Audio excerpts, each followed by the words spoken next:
Victor Romano thought he had permanently buried his heart the night his lover vanished without a trace. For 5 long years, he ruled the city's underground with a brutal, absolute detachment that rivaled the biting sleet of an unforgiving Orlando December. But tonight, the universe revealed its twisted sense of humor. Glancing through the rain-streaked bulletproof glass of his armored SUV, the mob boss finally spots her. The only woman he ever loved is sitting on a rusted park bench, wrapping her full figure around 2 shivering toddlers as she frantically texts on a shattered phone for a bed at a homeless shelter. And those twins huddled against her chest, they share his exact piercing blue eyes. The windshield wipers of the Cadillac Escalade dragged back and forth with a rhythmic, heavy thud, fighting a losing battle against the freezing rain. Victor Romano sat in the back seat, nursing a tumbler of amber liquid that burned pleasantly down his throat. The leather interior smelled of expensive cedar, gun oil, and the faint coppery tang of the business meeting he had just concluded in a damp warehouse near the Navy Pier. At 34, Victor was the undisputed head of the Romano syndicate. His face was a mask of sharp angles, a slightly crooked nose from a long-forgotten street fight, and eyes so pale blue they looked like chipped ice. Beside him, his right-hand man, Declan Murphy, was tapping away on an encrypted tablet, organizing the fallout of the night's violent acquisitions. "Take the route through Lincoln Park, Tommy," Victor ordered the driver, his voice a low, gravelly baritone. "I want to see if the O'Connor crew is cleared out of the south corner like they promised." "Yes, boss," Tommy murmured, taking a sharp left. The streets were desolate. It was 2:14 a.m. on a Tuesday, and the temperature had plummeted to 14 degrees. Anyone with a modicum of sense or a roof over their head was indoors. The streetlights flickered, casting long, sickly yellow shadows over the slush-covered sidewalks. Victor stared out the window, his mind detached, running through ledgers and supply lines when his eyes snagged on a shape near the edge of the park. Under the dim glow of a broken halogen lamp, a lone figure sat on a rusted cast-iron bench. It was a woman. She was a large woman, her full, heavy figure bundled in a faded, oversized maroon wool coat.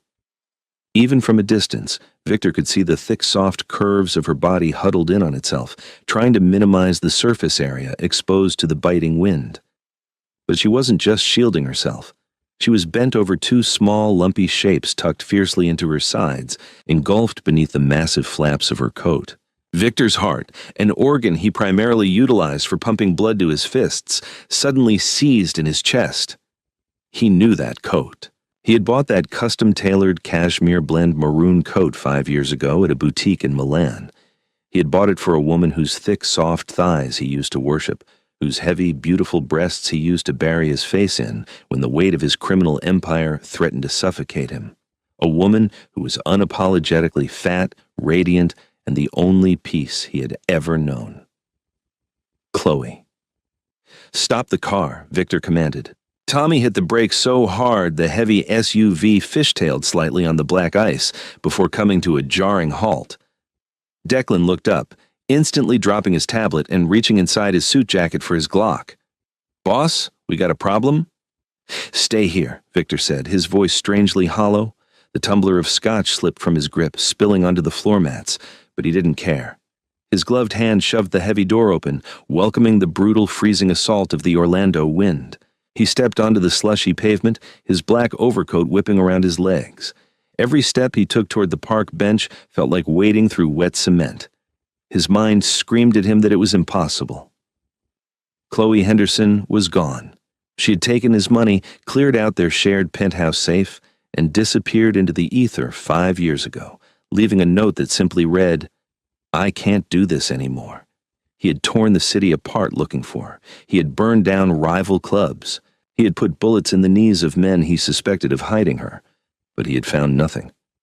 Eventually, the grief had metastasized into a cold, black rage. Yet, as he closed the distance, the reality of the scene shattered his hardened shell. It was her. Her once radiant blonde hair was dull and plastered to her face by the sleet. The beautiful, soft roundness of her cheeks was raw, red, and chapped by the wind. She was staring down at a cracked smartphone, her bare, trembling fingers typing furiously, completely oblivious to the apex predator stalking toward her in the dark. And then, Victor saw them. Tucked beneath her arms, wrapped in cheap, scratchy fleece blankets, were two children, a boy and a girl. They couldn't have been more than 4 years old. They were shivering violently, their tiny faces pressed into the soft, warm expanse of Chloe's chest. The little boy shifted, opening his eyes to look at the approaching figure. Victor stopped dead in his tracks. The breath left his lungs in a white plume. The boy had his eyes, the exact, icy, unmistakable Romano blue. 12% battery. Chloe's heart hammered against her ribs like a trapped bird. Her fingers were so numb they felt like blocks of wood, but she forced them to keep moving over the shattered glass of her phone screen. 2. Sarah Jenkins, social worker. Sarah, please. The landlord locked us out. Mr. Abernathy changed the deadbolts while I was at the diner. I have the rent money for tomorrow, I swear, but we are in the park. The twins are freezing. Is there any bed left at St. Jude's? Please. She hit send and watched the little gray circle spin. Mommy, it hurts, Arthur whimpered, his small voice muffled against the thick wool of her coat. He tried to burrow deeper into her soft belly, seeking the core heat of her body. I know, my sweet brave boy. I know, Chloe of his icy head, wrapping her heavy arms tighter around him and his sister Lily. Just a few more minutes. Mommy's fixing it. Mommy always fixes it, right? Lily let out a ragged, wet cough that tore at Chloe's soul. 5 years. She had survived 5 years of running, hiding, and scraping by. She had left a life of velvet and champagne, of dangerous men and whispered threats to give her children a chance at a normal life. She had fled because Victor's father, the former Don, had visited her while Victor was in Vegas. He had placed a silenced pistol on her coffee table and told her that a fat civilian liability was not going to give birth to the heir of the Romano family. He told her she would disappear, or he would cut the babies out of her and bury her in the foundation of the new casino. So, she ran. She took the cash in the safe to survive the first year, moved to a terrible neighborhood on the outskirts of the city under a fake name, and worked grueling shifts at a greasy spoon diner. The stress, the lack of sleep, and the cheap processed food she could afford had only added to her weight. She was bigger now than when she was with Victor, her body soft and heavy, bearing the physical toll of extreme poverty and unyielding maternal sacrifice. She didn't hate her body. It had kept her babies warm. It had shielded them. But society despised it, and her landlord, a slimy man named Paul Abernathy, constantly mocked her for it before illegally evicting her tonight. Message not delivered. The red exclamation point on her screen was a death sentence. 10% battery. Tears, hot and fast, spilled over her frozen cheeks. God, please, she begged the empty sky. Not them. Do whatever you want to me, but don't let my babies freeze. A shadow fell over her. Chloe gasped, instinctively tightening her grip on the twins and curling her large body over them like a protective shell. She expected a mugger, a drunk, or worse. She slowly raised her head, blinking through the freezing rain. Standing before her was a ghost. He was dressed in a bespoke black overcoat, the collar turned up against the wind. His broad shoulders blocked out the street lamp. The darkness of the night seemed to bend around him, subservient to his presence. But it was his face that made Chloe's blood run colder than the Orlando air. Victor. He looked older, harder. The faint lines around his mouth were carved deeper, and the cruelty in his eyes was palpable. He stood there, perfectly still, a predator calculating the fatal strike. Victor? The name tumbled from her cracked lips, barely a whisper. For a terrifying second, he said nothing. He just stared. His eyes tracked over her wet, unwashed hair, the dark circles under her eyes, her chapped lips, and the heavy bulk of her frame shivering on the metal bench. Then, his gaze slowly lowered to the two small faces peering out from her coat. Lily looked up at the terrifyingly tall man. Arthur just stared, his blue eyes mirroring the man's exactly. 5 years. Victor's voice was barely louder than the wind, but it carried a lethal, vibrating menace that shook Chloe to her core. I spent 5 years wondering if the woman who gutted me was dead, or just a whore who found a richer mark. Victor, please, Chloe pleaded, her voice shaking violently. You don't understand. I can't do this right now. They're freezing. My babies are freezing. Victor stepped closer. The smell of expensive scotch and his signature Tom Ford cologne hit her, a dizzying wave of nostalgia and terror. Your babies? He asked softly, crouching down so he was eye level with her. He reached out a gloved hand. Chloe flinched, pulling back. His jaw locked. Slowly, deliberately, he bypassed her and brushed his leather-clad thumb over Arthur's freezing cheek. The little boy didn't pull away. He just shivered. Look at me, Chloe, Victor commanded. She met his gaze, her chest heaving, the fabric of her coat straining across her bust. Did you really think, Victor whispered, his voice dripping with a terrifying, obsessive darkness, that you could steal my blood and hide them in the gutter? I didn't steal them, Chloe cried out, her maternal instincts momentarily overriding her fear. I was protecting them, from your world, from your family. My family? Victor barked a harsh, humorless laugh that echoed off the brick walls of the nearby alley. I am the family now, Chloe. My father is dead. He's been dead for 3 years, buried in a closed casket. Did you really think I wouldn't protect what was mine? Chloe froze. The old Don was dead. The man who had threatened to butcher her was gone. A wave of dizzying relief, instantly followed by crushing guilt, washed over her. She had been running from a ghost for 3 years, subjecting her children to squalor and freezing temperatures for nothing. Before she could process the revelation, Victor stood up to his full, imposing height. He didn't ask questions. He didn't demand the full story. He simply took control. Get up, he ordered. Chloe hesitated, her legs numb. Victor, what are you doing? I said get up, he growled, reaching down and gripping her upper arm. His grip was firm, surprisingly careful not to bruise her soft flesh, but unyielding. He hauled her to her feet. The sudden movement made her sway, her heavy body clumsy from the cold, and she stumbled forward. Victor caught her. For a split second, her large, soft breasts were pressed against his rock-hard chest, and his hands instinctively spanned her thick waist. The physical contact sent a jolt of electricity through both of them. Despite the dirt, the cold, and the betrayal, the intense, volatile chemistry that had once consumed them flared to life instantly. Victor's breath hitched, and his grip tightened on her waist before he violently shoved the feeling down. Grab the girl, Victor said, his voice ragged. Without waiting for permission, he reached down and scooped Arthur up in his arms. The little boy gasped, but Victor immediately opened his large wool overcoat and tucked the child inside against his warm suit jacket. Mommy, Arthur cried out, frightened by the sudden separation.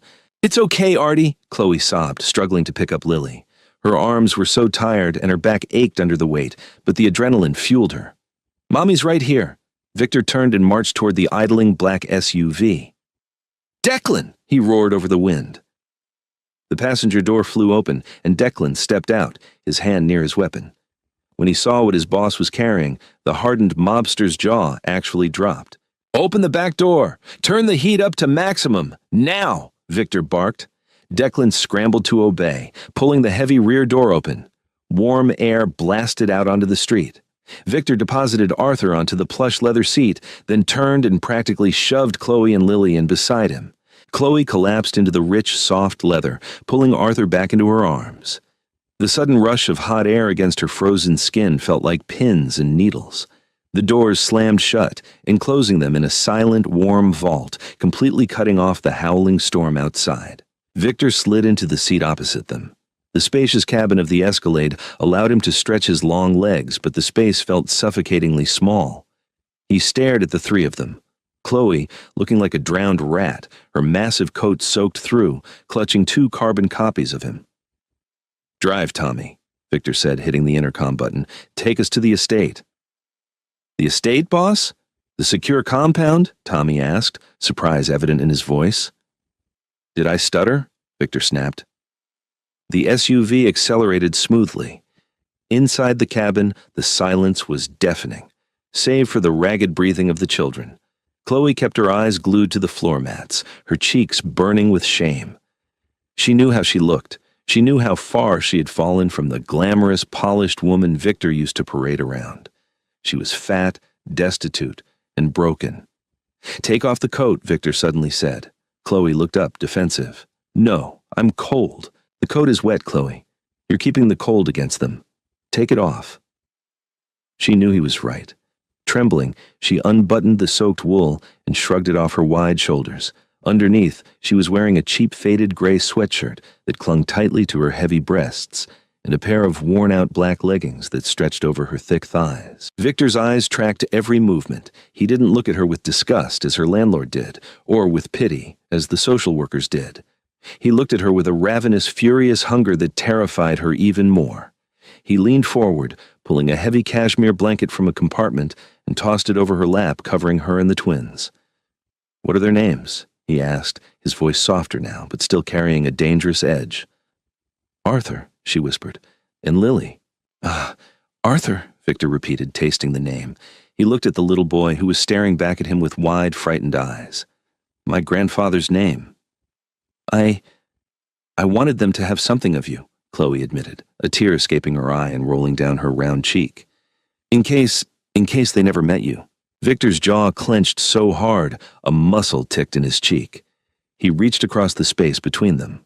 Chloe flinched, but his hand bypassed her face and gently wiped the tear away with the pad of his thumb. His leather glove was rough against her soft skin. "You have a lot of explaining to do, Mia Bella," Victor whispered, using the pet name he hadn't spoken in half a decade. "You robbed me of 5 years. You robbed me of watching my children learn to walk. I'm going to find out every detail of what happened.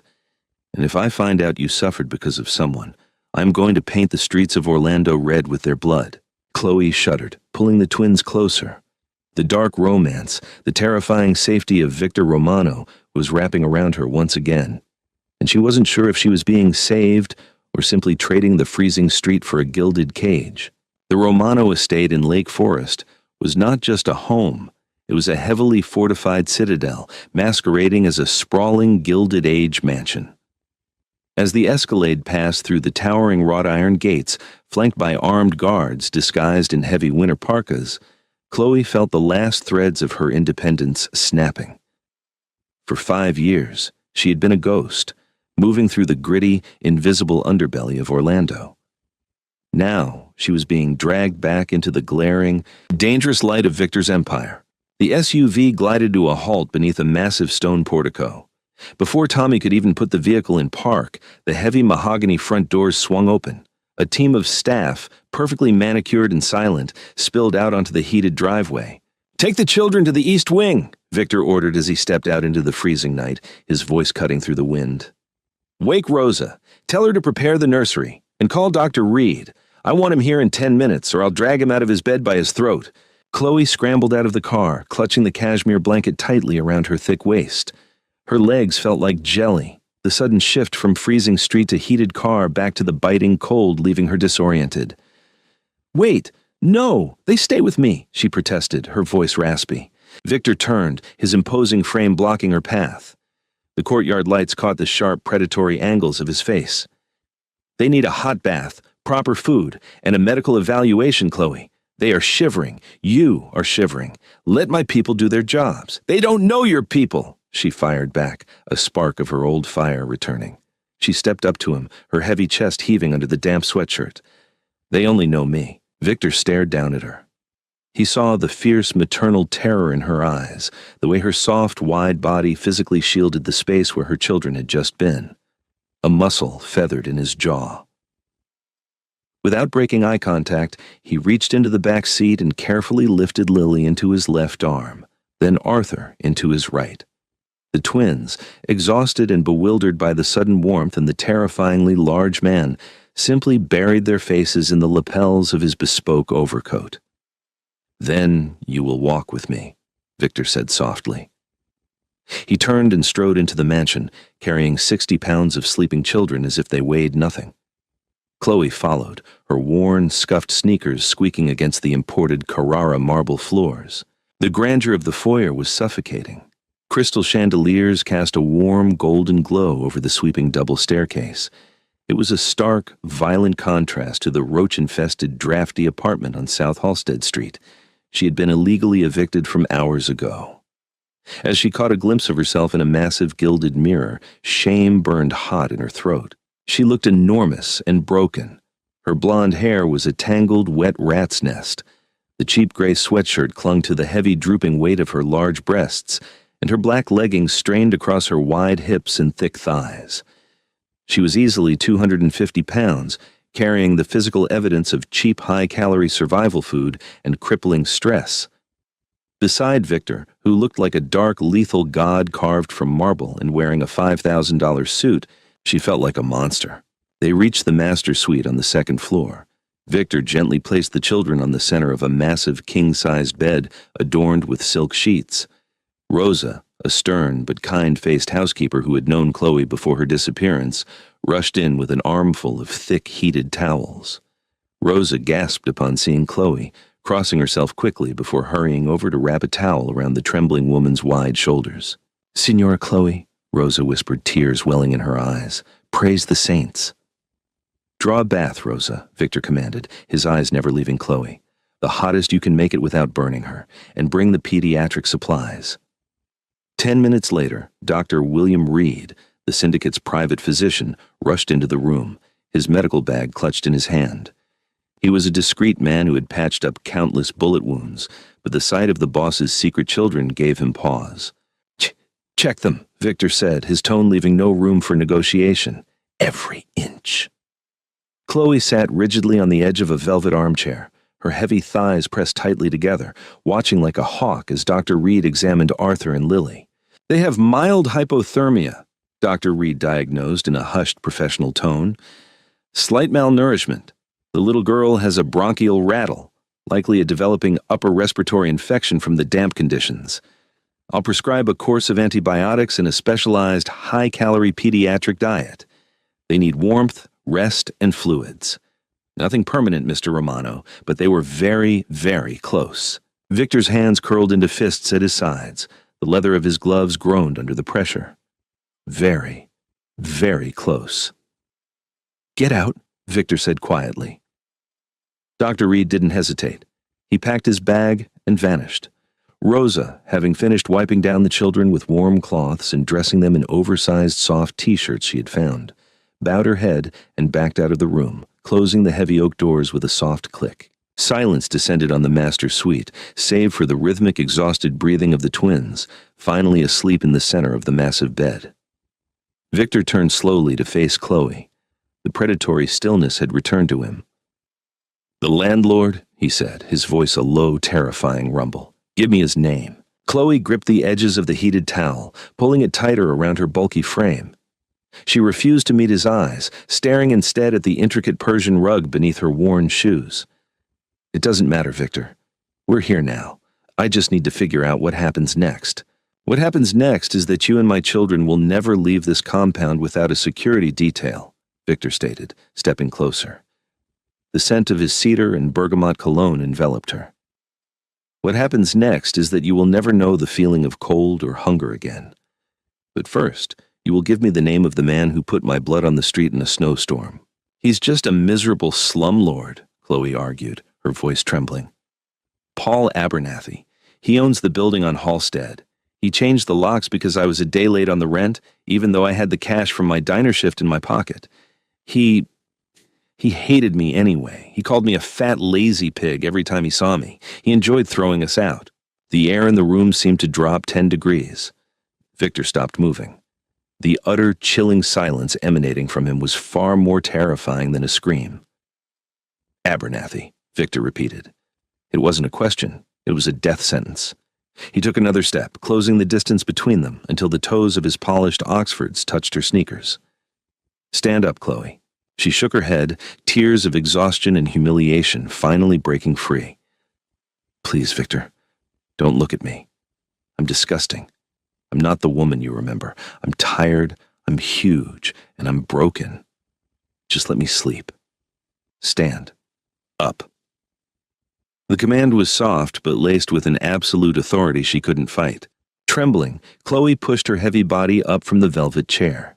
She stood before him, her shoulders slumped, trying to make herself as small as possible, a futile effort for a woman of her size. Victor reached out, his large hands grasping the edges of the towel she was clutching.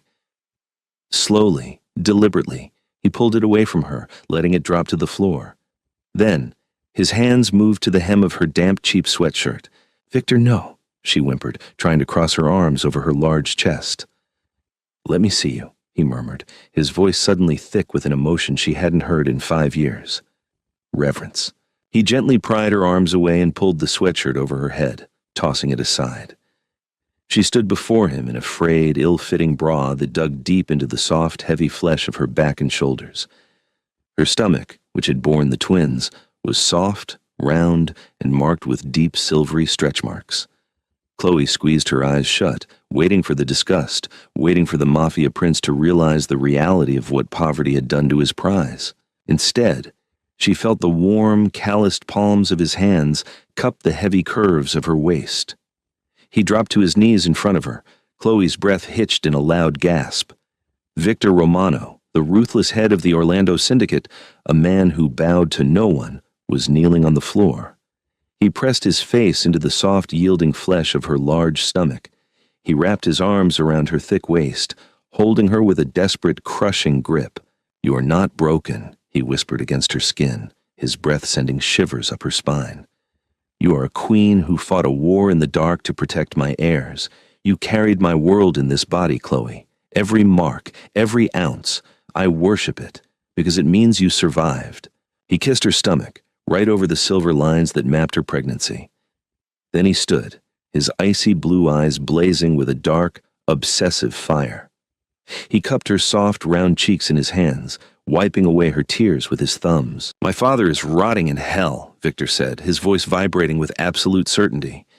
"He died choking on his own blood from a stroke, and I didn't lift a finger to call an ambulance. I suspected he drove you away, but I could never prove it. If I had known he threatened your life, I would have put the bullet in his head myself." Chloe sobbed, leaning her heavy weight into his chest. His arms banded around her wide back, holding her securely against his rock-hard frame. The contrast between them was extreme, his hard angles and violent strength enveloping her soft, heavy curves. But it felt right. It felt like the safety she'd been craving for half a decade. "Go to the bathroom," Victor murmured, kissing the top of her damp head. "Rosa has filled the tub. Use the expensive oils, the La Mer creams on the counter. Wash the street off you. When you are done, my bed is waiting. No one will ever hurt you again." "Where are you going?" she asked, a sudden spike of panic hitting her as he stepped back. Victor's face went perfectly blank, a terrifying mask of pure sociopathy that he reserved strictly for business. He adjusted the cuffs of his suit. "I have some real estate to acquire," he said smoothly. "Sleep, Mia Bella." The basement of the Romano compound was soundproofed not for music, but for discretion. It smelled of bleach and damp concrete. Paul Abernathy was a rat-faced man in his late 50s, currently shivering in his silk pajamas, strapped tightly to a heavy steel chair in the center of the room. A single, blinding halogen bulb hung above him. He was bleeding from a cut above his eye, courtesy of Declan Murphy's pistol whip when they dragged him out of his Gold Coast condo 20 minutes earlier. The heavy metal door groaned open.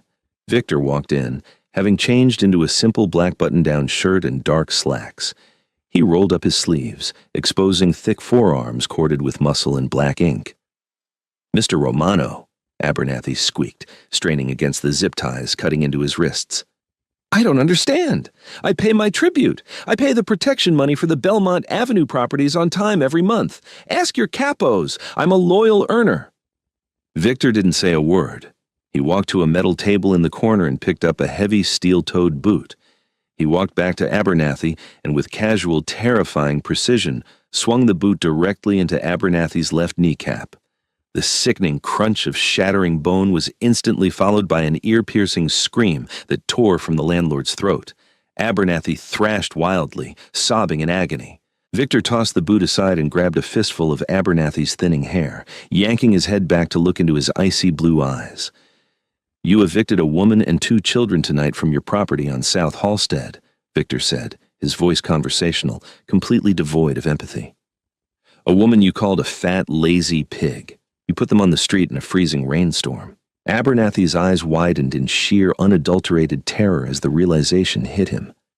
The The Henderson woman? Oh, God, Mr. Romano, I didn't know. I swear on my mother's grave, I didn't know she was yours. She had no money. She looked like a nobody.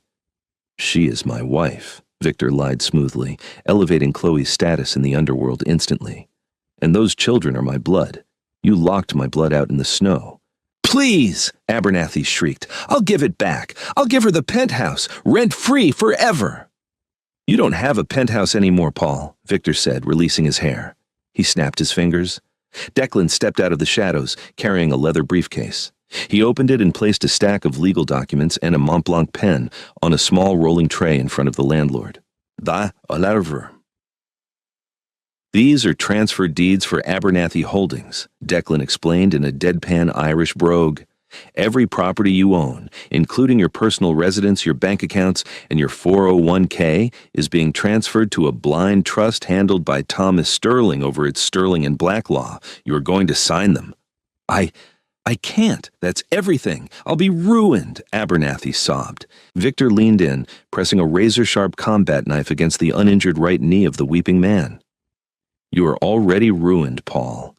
The only negotiation happening right now is whether you leave this room in a wheelchair or in a series of very small garbage bags dumped in the Orlando River. Sign the papers.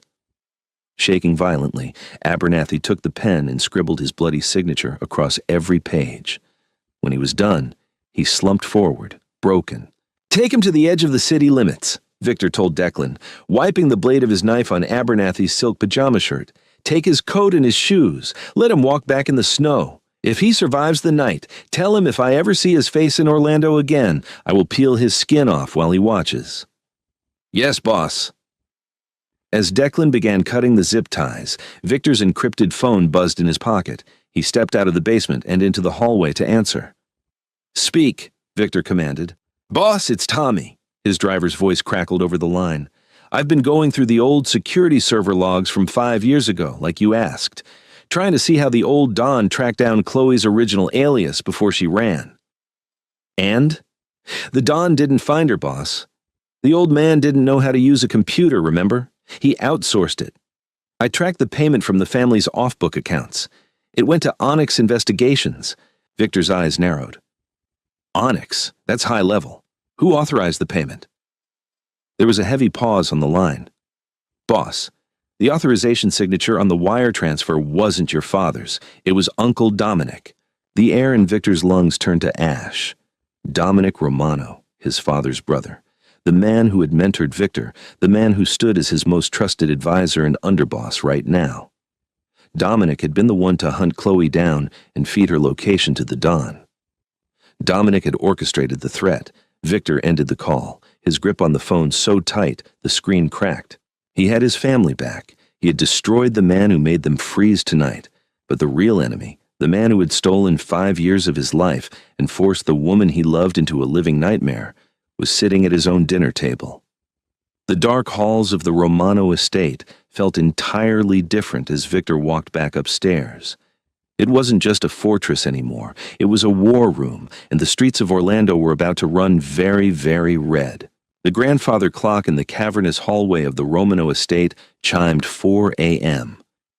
The storm outside had escalated into a full-blown Orlando blizzard, burying the sprawling Lake Forest compound in 2 feet of pristine, blinding white snow.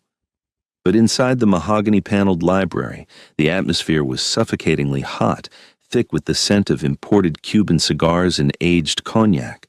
Dominic Romano sat in a winged leather armchair by the roaring fireplace. At 62, he was a silver-haired, impeccably tailored ghost of the former Don. He wore a velvet smoking jacket, his eyes closed as he listened to a vinyl record of Vivaldi playing softly in the corner. He looked like a man perfectly at peace with his wealth and his power. The heavy oak doors clicked shut.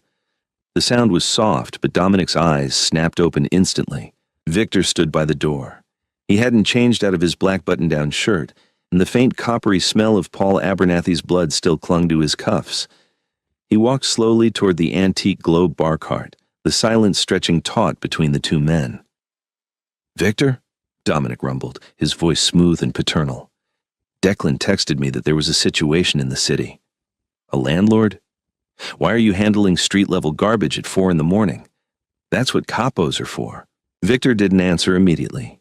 He picked up a crystal decanter of Louis XIII cognac, poured 2 generous measures into snifters, and walked over to the fireplace. He handed one to his uncle.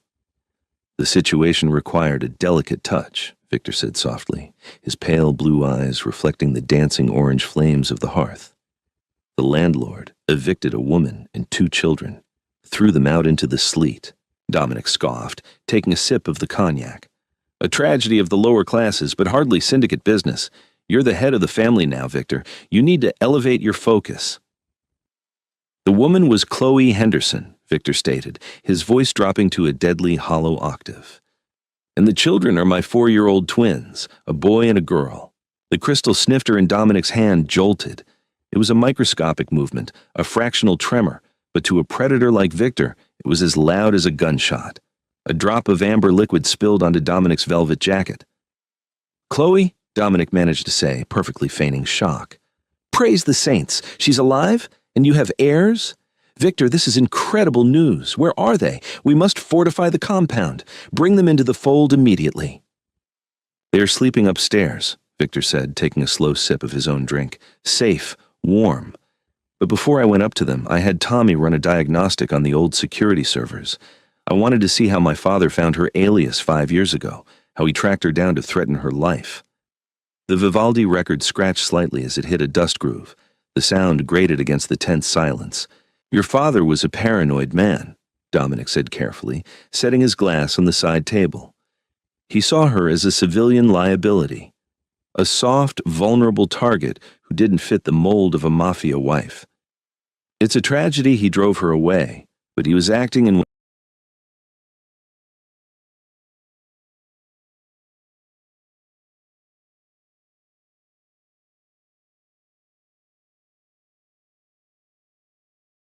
no bloodline.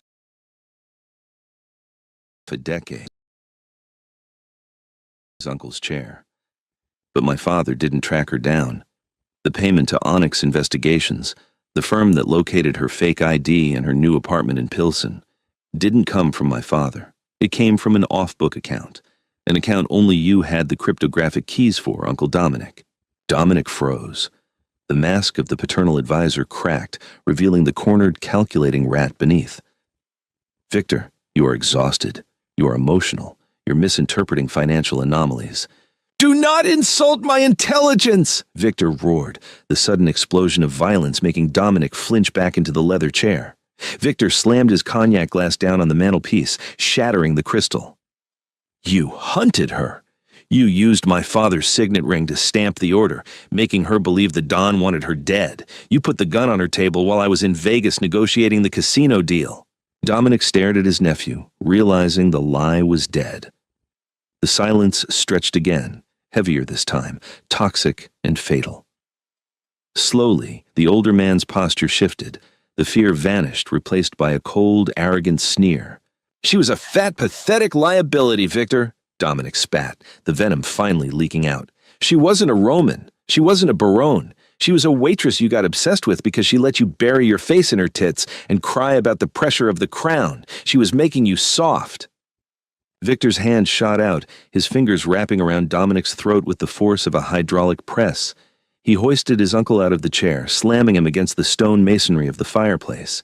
Dominic choked, his hands scrabbling uselessly at Victor's iron grip. "Why?" Victor whispered, his face inches from Dominic's purpling visage. "You didn't care who I fucked. You didn't care who I loved. You only cared about the money. What did she do?" She saw..." Dominic gasped, his eyes bulging. "The safe, the penthouse safe." Realization hit Victor like a physical blow. 5 years ago, Chloe had been organizing the paperwork in their private safe. "The Cayman Island ledgers," Victor breathed. "You were skimming off the union accounts, stealing from my father. She saw the flash drives. She didn't even know what they were, but you panicked. You thought she would mention the offshore accounts to me, so you terrorized her. You threatened to butcher her and my unborn children just to cover up your embezzlement. I built this family," Dominic wheezed, spit flying from his lips. "I deserved my cut." Victor's eyes went completely dead. He didn't feel anger anymore. He felt absolute, terrifying clarity. He released his grip just enough for Dominic to drag in a ragged breath, then shoved him back down into the armchair. "You built nothing," Victor said smoothly, fixing his cuffs. "You are a parasite, and in the Romano family we amputate infected limbs." Victor reached into his pocket and pulled out a small silver pillbox. He opened it, extracted a single white capsule, and dropped it into Dominic's half-full glass of cognac. The pill dissolved instantly, fizzing slightly before disappearing into the amber liquid. Aconite, wolfsbane, undetectable in a standard autopsy, mimicking a massive sudden myocardial infarction. "Drink," Victor commanded. Dominic stared at the glass in sheer horror. "Victor, please. I'm your blood. I'm your uncle. We can make a deal. I have 30 million in those accounts. I'll transfer it all to you. Just exile me. Send me to Sicily. Please." Victor drew his Kimber 1911 pistol and pressed the cold steel barrel directly against Dominic's forehead. "You have 10 seconds. Either you drink it and go to sleep peacefully, or I blow your brains out right here, wake up my children with the gunshot, and tell my men to burn your body in the city incinerator." Tears streamed down the older man's face. He looked into Victor's eyes and saw no mercy, no hesitation, only the absolute void of a monster he had helped create. Shaking violently, Dominic reached out, picked up the glass, and brought it to his lips. He squeezed his eyes shut and swallowed the cognac. Victor stood back and watched. It took less than 3 minutes. Dominic's breathing grew labored, his hands clutched at his chest, and his eyes rolled back. A violent spasm shook his body, and then he slumped forward, lifeless, the Vivaldi record continuing to play its haunting strings. Victor holstered his weapon. He pulled his phone from his pocket and hit a speed dial. "Declan," Victor said calmly. "Come to the library. My uncle has suffered a tragic, fatal heart attack. Call Dr. Reed to sign the death certificate, and tell the capos. Tomorrow there will be a funeral, and then there will be a coronation." Sunlight, painfully bright and clear, filtered through the heavy cream-colored silk drapes of the master suite. Chloe stirred, her face buried in pillows so soft they felt like literal clouds. For a disorienting moment, she didn't know where she was. She reached out blindly, expecting the freezing, drafty wall of the Halstead apartment. Instead, her hand met fine Egyptian cotton. The memories of the night before rushed back. The snow, the rusted bench, the terrifying, godlike return of Victor. She sat up with a gasp, her heart pounding. She was wearing one of Victor's oversized dress shirts, the crisp white fabric draped over her large, heavy breasts and cascading down her thick thighs. She looked wildly around the massive room, the children. "They are in the nursery. Through those doors," a low, gravelly voice said. Chloe spun around. Victor was sitting in a velvet armchair in the corner of the room. He had changed into a dark gray bespoke suit, his tie perfectly knotted. He looked exhausted, shadows bruising the skin under his icy blue eyes, but the predatory aura around him was absolute. Chloe scrambled out of the bed, her bare feet hitting the heated hardwood floor. She didn't care about the cold distance between them. Maternal panic overrode everything. She sprinted toward the heavy double doors Victor had pointed to and threw them open. Inside a room painted in soft, warm pastels, Arthur and Lily were fast asleep in twin, custom-built mahogany beds. Rosa, the housekeeper, was sitting in a rocking chair nearby, reading a rosary. She looked up and offered Chloe a warm, reassuring smile, pressing a finger to her lips. Relief washed over Chloe so intensely her knees buckled.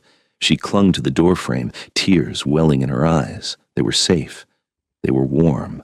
They weren't coughing. She quietly closed the nursery doors and turned back to Victor. He hadn't moved, but his eyes were tracking her every breath, taking in the way his dress shirt clung to her soft, wide curves. "You didn't sleep," Chloe observed, her voice raspy. "I had family business to attend to," Victor replied smoothly, standing up and walking toward a silver breakfast cart that had been wheeled in earlier. He poured a cup of black coffee and handed it to her. "Drink. You need your strength."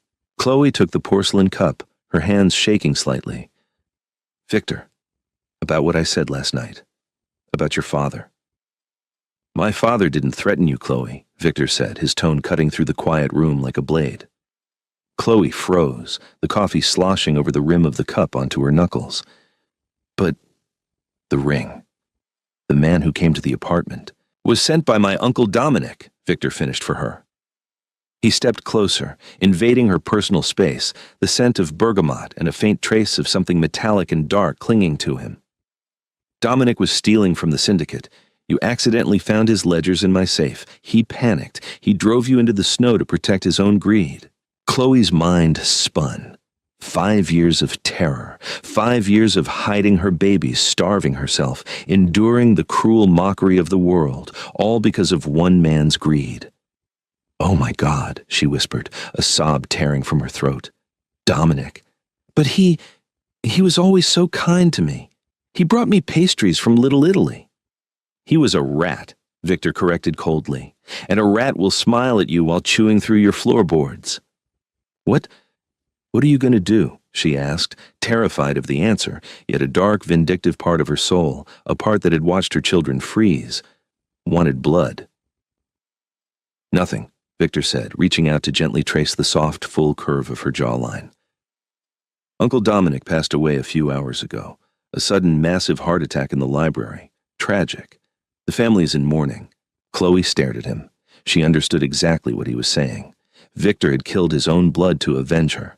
The sheer magnitude of his dark devotion terrified her, but as his thumb stroked her cheek, she couldn't deny the bone-deep, intoxicating feeling of being utterly, violently protected. "I looked for you," Victor whispered, his voice cracking for the first time. The icy Mafia Boss facade fractured, revealing the desperate, broken man beneath. He dropped the coffee cup from her hand onto the floor and wrapped his arms around her heavy waist, pulling her flush against his chest. "I tore the city apart.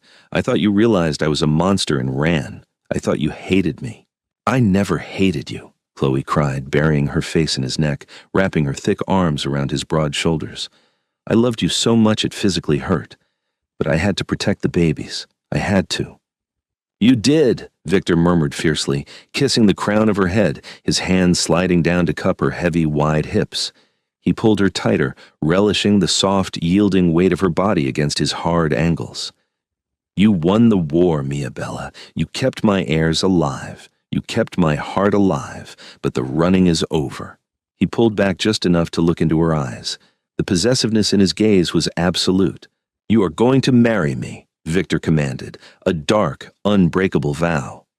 Not a quiet ceremony. A coronation.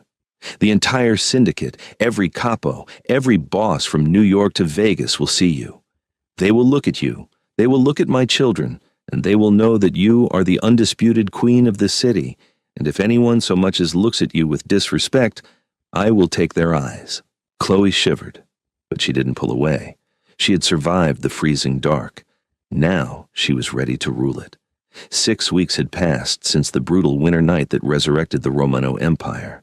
The biting Orlando cold had slightly surrendered to the very early, damp whispers of spring, but inside the legendary Gold Coast ballroom of the Drake Hotel, the atmosphere was thick with an icy, dangerous tension.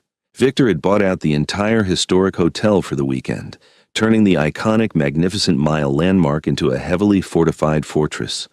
Over 200 armed men in bespoke suits secured the perimeter, lining the opulent carpeted hallways and standing like stone gargoyles at the entrances.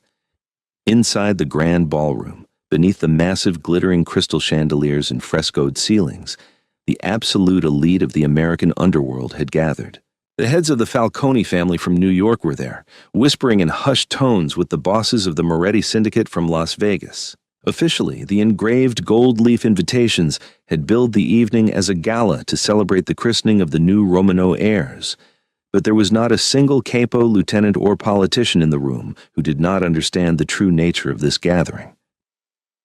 This was Victor Romano solidifying his dictatorial control over the National Syndicate following the sudden, highly suspicious heart attack of his Uncle Dominic. More importantly, it was the official introduction of the woman who miraculously held the leash of the most feared monster in Orlando. Standing near the base of the grand marble staircase, Victor nursed a snifter of 20-year-old Pappy Van Winkle bourbon.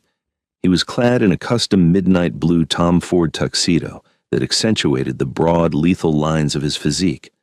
Beside him, Declan Murphy and Thomas Sterling, the syndicate's chief legal counsel, were quietly managing the endless flow of lieutenants stepping forward to pay their respects and quietly hand over thick envelopes of tribute. Upstairs, in the sprawling presidential suite, Chloe stood before a massive gilded mirror. Her breath caught in her throat. The woman staring back at her was a stranger, yet entirely herself. For 5 years she had tried to shrink, to make herself invisible, to hide beneath cheap baggy layers of faded fleece and shame. She had let the world and cruel men like Paul Abernathy dictate how she felt about her own flesh. But tonight, there was no hiding. She was a large, fat woman, and she was stepping into the light as a queen. She wore a custom-designed, off-the-shoulder gown crafted from heavy blood-red velvet, a masterpiece commissioned privately from a secluded atelier on Oak Street. The dress was a triumph of structure and drape. The bodice lifted and showcased the magnificent, heavy swell of her large breasts, while the thick velvet flowed down, unapologetically hugging the wide, lush curves of her hips and the thick expanse of her thighs. It was a gown designed not to conceal her bulk, but to weaponize it, turning her soft, heavy figure into a statement of absolute, unmovable power. Around her neck rested the legendary Romano family diamonds, stones so cold and brilliant they seemed to capture the light of the entire room. They had belonged to Victor's grandmother, locked in a vault for decades, and the weight of them against her collarbones was a physical reminder of her new reality. Her blonde hair was swept up in an intricate classic chignon by the city's top stylist, and her lips were painted a dark, dangerous crimson. Rosa, the housekeeper, stood behind her, tears welling in her kind eyes as she smoothed the long train of the velvet gown. "You are ready, Signora," she whispered. "You look like a goddess." "I look like a mother who survived," Chloe murmured, her voice steadying. She turned away from the mirror. In the adjoining room, the twins, Arthur and Lily, were dressed in immaculate miniature formal wear, their bright blue eyes wide and curious as they held the hands of 2 trusted nannies. Chloe took a deep breath, the heavy velvet of her bodice tightening over her chest. It was time, Down in the ballroom, the string quartet playing softly in the corner abruptly ceased their music. The heavy carved mahogany doors at the top of the grand staircase groaned open. A profound, suffocating silence immediately fell over the room. 300 hardened criminals, corrupt politicians, and wealthy socialites turned their faces upward, the clinking of crystal glasses stopping mid-air. Chloe stepped out onto the landing. A collective, silent shock rippled through the old guard of the Mafia. They had expected a waif. They had expected a traditional, silent, thin trophy wife who would stand meekly in Victor's terrifying shadow. Instead, they were met with a powerhouse. Chloe stood at the top of the stairs, her large, lush frame dominating the space, the blood-red velvet and blinding diamonds making her look like a woman who had walked through hellfire and emerged wearing its flames as a crown. She did not shrink under their stares. She kept her chin high, her wide shoulders thrown back, radiating the fierce protective energy of a matriarch who had starved so her children could eat. Victor did not wait for her at the bottom of the stairs. He handed his bourbon to Declan and began to ascend, his eyes locked exclusively on Chloe. His gaze was filled with such a ravenous public worship that it sent a shiver down the spine of every man watching. He reached the landing, taking her soft, trembling hand in his large, calloused one, and brought her knuckles to his lips. His icy blue eyes snapped toward the crowd, silently daring a single soul in the room to show even a flicker of disrespect. Behind Chloe, the nannies stepped forward, presenting Arthur and Lily. A murmur tore through the crowd as the men saw the undeniable piercing blue Romano eyes looking back at them from the 4-year-old boy. Victor placed a firm, protective hand on the small of Chloe's wide back, guiding her to the very edge of the marble landing. He looked down at his empire, my friends, my family. Victor's baritone voice boomed effortlessly through the cavernous ballroom, vibrating with authority. For 5 long years, there was a shadow over my house, a shadow placed there by traitors, cowards, and parasites who believed they could steal from this family and threaten what is mine.